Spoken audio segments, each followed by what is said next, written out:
আসসালামু আলাইকুম। সবাই কেমন আছেন? আশা করি সবাই ভালো আছেন। আজ আপনাদের জন্য নিয়ে এসেছি গল্পের ২ নম্বর পর্ব। আশা করি গল্পটি আপনাদের ভালো লাগবে। তাহলে চলুন শুরু করা যাক। আমি বললাম, কি হলো? কথা বলছো না কেন? সে বেশ কিছুক্ষণ বসে কিছু না বলে উঠে যেতে চাইল। কিন্তু হঠাৎ আমি তার হাত ধরে টান দিয়ে আমার কোলে বসিয়ে ওর কোমর জড়িয়ে ধরে বললাম, এই, এত লজ্জা কিসের তোমার? নিজের স্বামীর কাছে এত লজ্জা পাওয়ার কি আছে? এই বলে আমি ওর পিঠে আমার নাক ঘেঁষতে থাকি। আমি যে এমন করব এটাও ভাবতেই পারেনি। নাজমা বেশ অবাক হয় আমার কাণ্ড দেখে। নাজমা মনে মনে বলে, আপনি কি বুঝতে পারছেন না আমি কেন কথা বলছি না? আমার যে আপনার সাথে কথা বলতে ভীষণ লজ্জা করে। আপনার সাথে ফ্রি হতে আমার যে একটু সময় লাগবে। কিন্তু আপনি এমন করাতে আমি যে আপনাকে বাধাও দিতে পারছি না, কারণ আপনি আমার স্বামী। তাই নাজমার ভাবনায় ছেদ পড়ল আমার কথায়। আমি বললাম, আমি জানি ভীষণ লজ্জা পাচ্ছ আমার সাথে কথা বলতে, কিন্তু এভাবে চুপ করে থাকলে তো চলবে না। তুমি যদি আমার সাথে কথা না বলো তাহলে তুমি আমার সাথে ফ্রি হবে কি করে? আমার সাথে ফ্রি হতে হলে তো তোমাকে কথা বলতে হবে আমার সাথে। আমরা স্বামী স্ত্রী। আমরা যদি একে অপরের সাথে কথা না বলি বা একে অপরকে সঙ্গ না দেই, তাহলে তো কোনো কিছুই হবে না আমাদের মাঝে।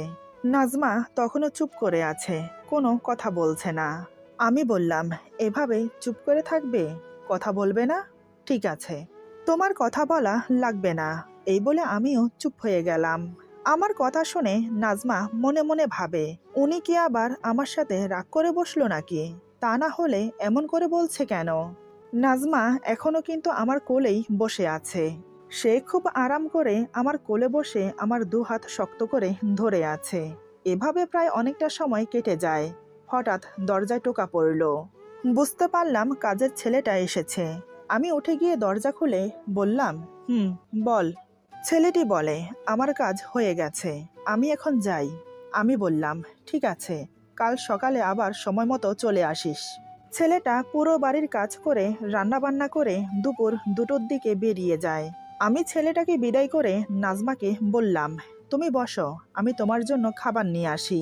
নাজমা কথা না বলে মাথা কাত করে সম্মতি জানায়। আমি নিচে গিয়ে আমাদের দুজনের খাবার নিয়ে রুমে চলে আসি। দুজন খাটের উপর বেশ আরাম করে বসে খেতে লাগলাম। হঠাৎ নাজমা এক লোকমা ভাত আমার মুখের সামনে ধরে। আমি তো বিস্ময়ে অবাক হয়ে ওর দিকে তাকিয়ে আছি। আমাকে ভাত খাইয়ে দেওয়াটা অবিশ্বাসজনক। কারণ যে মেয়ে আমার সাথে কথা বলতে এত লজ্জা পায়, সেই মেয়ে আমাকে খাইয়ে দেবে? এটা যেন স্বপ্নের রাজ্যে বাস করার মতো অবস্থা হলো। আমার যে বিশ্বাসই হচ্ছে না। আমি ভাত না খেয়ে ওর মুখের দিকে তাকিয়ে আছি।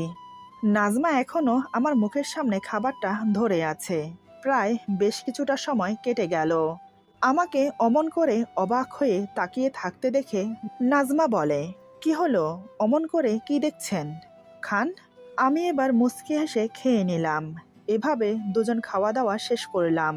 রান্নাঘরে সব রেখে রুমে এসে নাজমাকে বললাম, দুপুরে ভাত ঘুম দেওয়ার অভ্যাস আছে? নাজমা বলে, আছে, তবে মাঝে মাঝে। আমি বললাম, তাহলে শুয়ে একটু বিশ্রাম নিয়ে নাও। নাজমা বলে, তা না হয় ঠিক আছে, কিন্তু আপনি? আমি বললাম, আমার বিকেলে ঠিক ঘুম হয় না, তাই আমি বিকেলের দিকে ঘুমাই না। আমার কথা ছাড়ো, তুমি একটু ঘুমিয়ে নাও। কাল রাতেও তো অনেক রাত করে ঘুমিয়েছ। নাজমা বলে, আপনি একা বসে থাকবেন আর আমি ঘুমোবো, এটা ঠিক দেখায় না। আমি বললাম, আরে, আমাকে নিয়ে ভেবো না, তুমি বরং ঘুমিয়ে পড়ো। নাজমা বলে, না। আমি বললাম, তাহলে তুমি কি করবে? নাজমা বলে, কিছু না। ওর কথা শুনে আমি মুচকি হাসলাম। আমি বললাম, ঘুমাবে না যখন, তাহলে এসো আমরা গল্প করি। এই বলে আমি ওর পাশে বালিশে হেলান দিয়ে শুয়ে ওর হাত ধরি। নাজমা আমার পাশে বসে আছে। আমি ওর হাত ধরতেই সে আমার চোখে চোখ রেখে তাকিয়ে থাকে। আমি আমার পাশের অন্য বালিশটা ঠিক করে দিয়ে বললাম, বসে না থেকে এখানে শুয়ে পড়ো। নাজমা বাধ্য মেয়ের মতো আমার পাশে শুয়ে পড়ল। আমি এবার নড়ে চড়ে ওর গা ঘেঁষে শুয়ে রইলাম। ওর হাত আমার বুকের উপর এনে ধরে রেখেছি। নাজমা চুপচাপ শুয়ে আছে। নীরবতা ভেঙে আমি বললাম, কি ব্যাপার? কিছু বলছো না যে? নাজমা বলে, কি বলবো? আমি বললাম, তোমার কি কিছু বলার নেই? নাজমা বলে, আপনি বলুন, আমি শুনছি। আমি বললাম, আমি কি বলবো? তুমি বলো, আমি শুনছি। নাজমা বলে, যেটা আপনার ভালো লাগে। আমি বললাম, তোমাকে ভালোবাসি। নাজমা চুপ হয়ে গেল আমার কথা শুনে। আমি বললাম, আমার কথার উত্তর দাও। চুপ হয়ে গেলে যে আবার? নাজমা বলে, হুম। আমি বললাম, হুম মানে কি? মুখে কিছু বলো। নাজমা বলে, সব কিছু মুখে বলার প্রয়োজন হয় না, মাঝে মাঝে নিজে থেকে বুঝে নিতে হয়। আমি বললাম, আমি খুবই দুঃখিত, কারণ এই বিষয়ে আমি পুরোই কাঁচা। আসলে কখনো কোনো মেয়ের সাথে মিশিনি, বা কোনো প্রেমিকাও ছিল না। তাই এই চোখের ভাষা, মনের ভাষা, না বলা কথা বুঝে নেওয়ার অভিজ্ঞতা আমার নেই। তাই তোমাকেই বুঝিয়ে দিতে হবে সব। নাজমা বলে, এসব বোঝার জন্য প্রেম বা কোনো মেয়ের সাথে মেশার প্রয়োজন হয় না। আপনি যার প্রতি দুর্বল, বা যাকে আপনি মন থেকে ভালোবাসেন, তার জন্য আপনার মনে একটা টান সৃষ্টি হবে। এতেই আপনি বুঝতে পারবেন সব কিছু।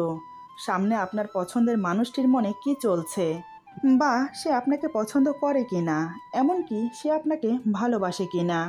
আমি বললাম, খুব কঠিন কথা বললে তুমি। হঠাৎ আমরা কাউকে দেখে ভালোবেসে ফেলি, এক দেখাতেই কিন্তু ভালোবাসা হয়ে যায়।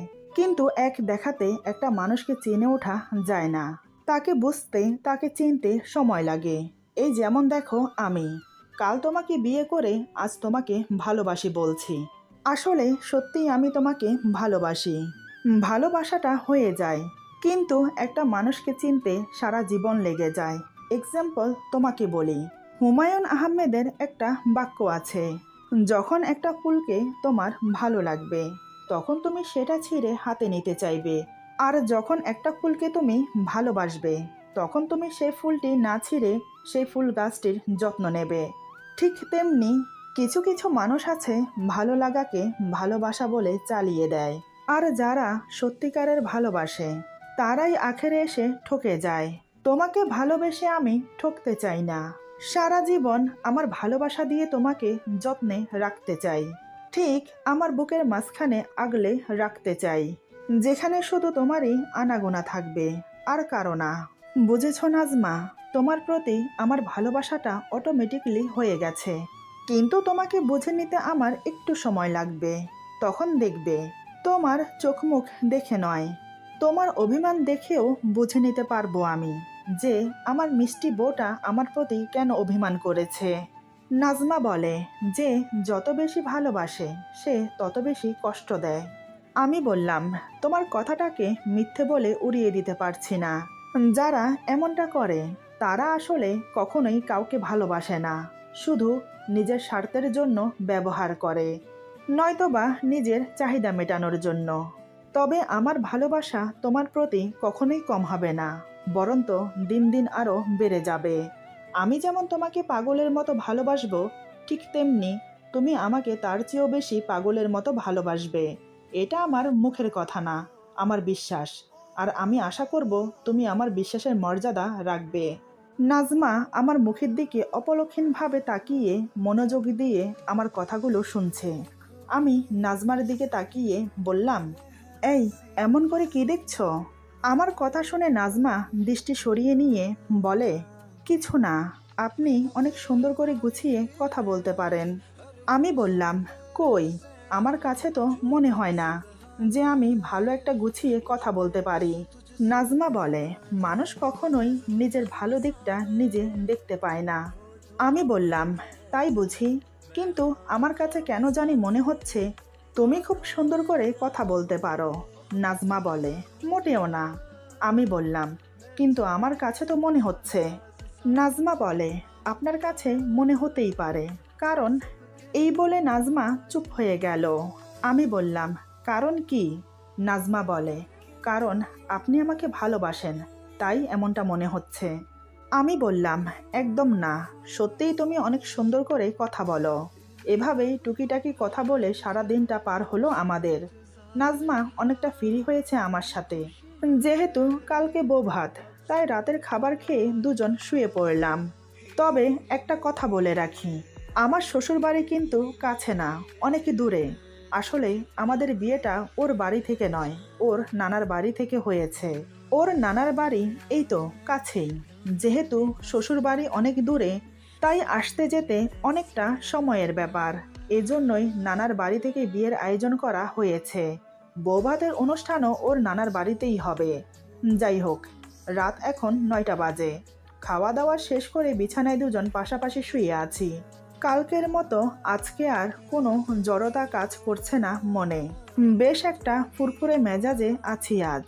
কারণ নাজমা আজ আমার সাথে অনেক কথা বলেছে, যার কারণে ওর লজ্জাভাব কিছুটা কেটে গেছে। নাজমা আমার পাশেই গুটিসুটি মেরে শুয়ে আছে। আজ আর দূরে নয়, আমার পাশেই শুয়ে আছে, কিন্তু আমার দিকে নয়, অন্যদিকে ফিরে আছে। আমি বললাম, নাজমা, ঘুমিয়ে গেছো নাকি? নাজমা বলে, না। আমি বললাম, এভাবে অন্যদিকে ফিরে শুয়ে আছো কেন? এদিকে ফিরে আমার কাছে এসে ঘুমাও। নাজমা কোনো উত্তর না দিয়ে চুপচাপ শুয়ে আছে। বুঝলাম, লজ্জা পাচ্ছে। আমি এবার নিজে থেকেই ওকে আমার বুকে টেনে নিলাম। বুকে টেনে নেওয়ার সাথে সাথে নাজমা আমার দিকে ফিরে আমার বুকে মুখ গুজে আমার টি শার্ট খামচে ধরে আছে।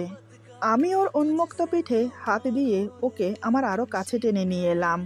দুই হাতে জড়িয়ে ধরে পা দিয়ে ওর দুই পা আমার দুই পায়ের মাঝখানে নিয়ে এসে পেঁচিয়ে ধরলাম। তাতেই আমাদের দুজনের শরীর একে অপরের শরীরের সাথে মিশে একাকার হয়ে গেছে। নাজমা নিঃশ্বাস খুব দ্রুত গতিতে ফেলছে। এতে করে ওর বুক খুব জোরে জোরে উঠানামা করছে। হার্টবিটের ধুকধুক শব্দ আমার কান অবধি এসে পৌঁছাচ্ছে। আমি এবার চোখ বন্ধ করে ওর মাথায় একটা চুমু দিয়ে ওর কপালে একটা চুমু দিলাম। তাতেই নাজমার পুরো শরীরে বিদ্যুৎ চমকানোর মতো চমকে ওঠে। বিশদ কেঁপে উঠে আমার টি শার্ট আরো শক্ত করে মুঠিবদ্ধ করে নেয় দুই হাতে। লজ্জায় মুখ আমার বুক থেকে তুলতেই পারছে না। আমি চেষ্টা করলাম নিজের বুক থেকে ওর মুখ তুলে গালে চুমো দেওয়ার, কিন্তু না, কোনোভাবেই আমার বুক থেকে ওর মুখ তুলতে পারছি না। ওর হাত থেকে টি শার্ট ছাড়ানোর চেষ্টা করলাম, তাও আমি ব্যর্থ হলাম। টি শার্ট এত শক্ত করে ধরে রেখেছে যে ছাড়াতেই পারলাম না। বুঝতে পারলাম আজ এর থেকে বেশি কিছুই পাবো না। অগত্যা ওভাবেই একে অপরকে জড়িয়ে ধরে ঘুমানোর চেষ্টা করলাম, কিন্তু এমন পরিস্থিতিতে ঘুমানো যায়? উত্তেজিত শরীরকে শান্ত করতেও তো সময় লাগে।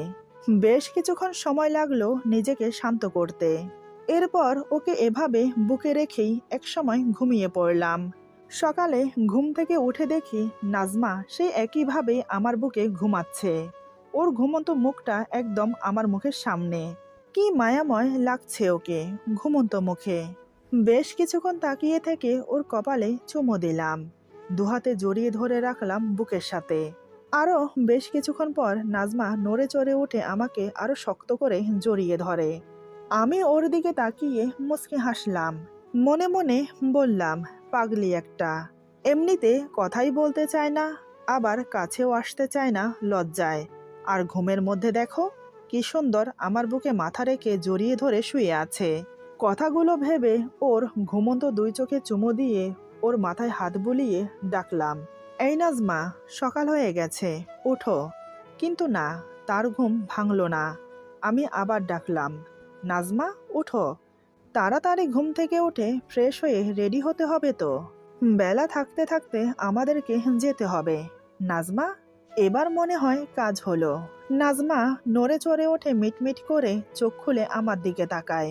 আমার মুখ একদম ওর মুখের সামনে। চোখে এখনো ঘুম ঘুম ভাব থাকার কারণে সে বুঝতে পারেনি সে যে আমার বুকে মাথা রেখে আমাকে জড়িয়ে ধরে আছে, আর আমি যে তার এত কাছে। নাজমা মিটমিট করে তাকিয়ে বলে, সকাল হয়ে গেছে? আমি বললাম, সকাল হয়েছে সেই কখন। নাজমা বলে, আমাকে আরো আগে ডাকেননি কেন? আমি বললাম, তুমি এত সুন্দর করে আমার বুকে ঘুমোচ্ছিলে, তাই মন চাইছিল না তোমার ঘুম ভাঙাতে। আমার কথা শুনে সে যেন সম্বিত ফিরে পেল। তৎক্ষণাৎ আমাকে ছেড়ে দিয়ে উঠে বসে নিজের শাড়ির আঁচল ঠিক করে। এটা দেখে আমি আর হাসি থামিয়ে রাখতে পারলাম না।